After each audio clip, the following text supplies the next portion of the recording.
Hi everyone, welcome to my channel. ఈరోజు నేనైతే మీకు చికెన్ లాలీపాప్స్ ఎలా చేసుకోవాలో నేను నా ఛానల్లో అయితే చూపిస్తున్నాను. ఫస్ట్ నేను దానికోసం కొన్ని చికెన్ జాయింట్స్ అయితే తీసుకున్నాను. ఈ చికెన్ జాయింట్స్ని ఫస్ట్ మనం మ్యారినేట్ చేసుకోవాలి. సో నేను మ్యారినేట్ చేయడానికి ఏమేమి ఇంగ్రీడియంట్స్ యాడ్ చేశానంటే 2 table spoons of salt and 2 table spoons of ధనియాల పొడి, 2 టేబుల్ స్పూన్స్ ఆఫ్ జీలకర్ర పొడి and 1 table spoon garam masala, ఇంకా చిల్లీ పౌడర్, కొంచెం పసుపు, ఇంకా ఒక నిమ్మకాయ స్క్వీజ్ చేసుకొని నేను ఒక 2 hours అయితే మ్యారినేట్ చేసుకున్నాను.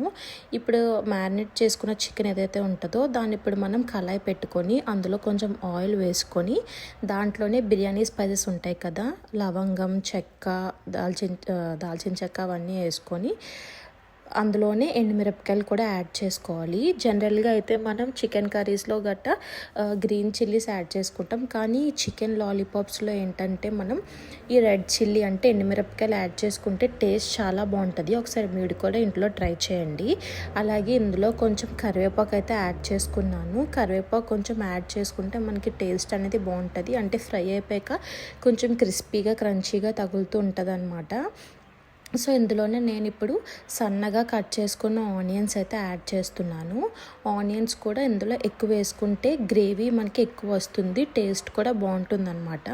అందుకే కొంచెం ఎక్కువ ఆనియన్స్ యాడ్ చేసుకొని వీటిని మనం ఫ్రై చేసుకుందాం. ఈ ఆనియన్స్ అనేవి ఏంటంటే గోల్డిష్ బ్రౌన్ కలర్ రావాల్సిన అవసరం లేదు, ఎందుకంటే మనకి లాలీపాప్స్ తర్వాత మనం వాటర్ ఏమీ యాడ్ చేయకుండా జస్ట్ ఆయిల్లోనే ఫ్రై చేస్తాం కాబట్టి ఆనియన్స్ ఇప్పుడే మనం గోల్డిష్ బ్రౌన్లో ఫ్రై చేస్తే తర్వాతకి మాడిపోతాయి.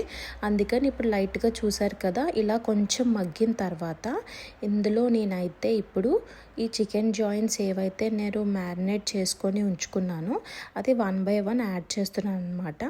నేనైతే ఇక్కడ ఆల్మోస్ట్ ఒక 2 kgs ఆఫ్ చికెన్ జాయింట్స్ అయితే తీసుకున్నాను. వాటినే చూసారు కదా, ఒక 2 hours మ్యారినేట్ చేసుకున్నాను. మంచిగా మొత్తం అంతా బాగా మిక్స్ చేసుకుని మసాలా అంతా జాయింట్స్కి పట్టేటట్టు. ఇంకొకటి ఏంటంటే మనం ఈ జాయింట్స్ మ్యారినేట్ చేస్తున్నప్పుడు వాటికి నైఫ్తో కొంచెం ఘాట్లు పెడితే బోత్ సైడ్స్ అంటే అన్ని సైడ్స్ కొంచెం ఘాట్లు పెడితే మనకి మసాలా కూడా బాగా లోపలికి ఎక్కుతుంది అనమాట. సో నేను కూడా అలాగే చేశాను. సో చూసారు కదా, చికెన్ జాయింట్స్ నేనైతే ఇప్పుడు ఇందులో ఈ ఆనియన్స్లో యాడ్ చేసుకున్నాను. ఇవి ఏంటంటే ఒకసారి మనం కింద మీద ఒకసారి కదుపుదాము. కదిపేసిన తర్వాత మరీ ఎక్కువ కదపకూడదు, ఎందుకంటే దానిపైన ఉన్న స్కిన్ అనేది వచ్చేస్తూ ఉంటుంది. సో అందుకనే మనం కొంచెం కలుపుకొని అప్పుడు దాని మీద మనం ఇప్పుడు ఏం చేస్తామంటే ఒక 10 to 5 minutes మూత పెట్టుకొని బాగా మగ్గించుకుందాం. ఇది ఏంటంటే మనకి హై ఫ్లేమ్లో మనం కుక్ చేయకూడదు, ఎందుకంటే నేను చెప్పాను కదా ఆల్రెడీ ముందే ఇందులో మనం వాటర్ ఏది యాడ్ చేయట్లేదు అనమాట. ఓన్లీ జస్ట్ ఆయిల్ ఇంకా చికెన్ నుంచి వచ్చే వాటర్తోనే అది కుక్ అవుతుంది అనమాట. సో మనం 5 to 10 minutes కుక్ చేసుకున్న తర్వాత అయితే ఇలా ఫ్రై అయిపోతాయి. సో చూసారు కదా, చాలా అంటే చాలా టేస్టీగా ఉంటాయి. లాస్ట్లో కొంచెం కొత్తిమీర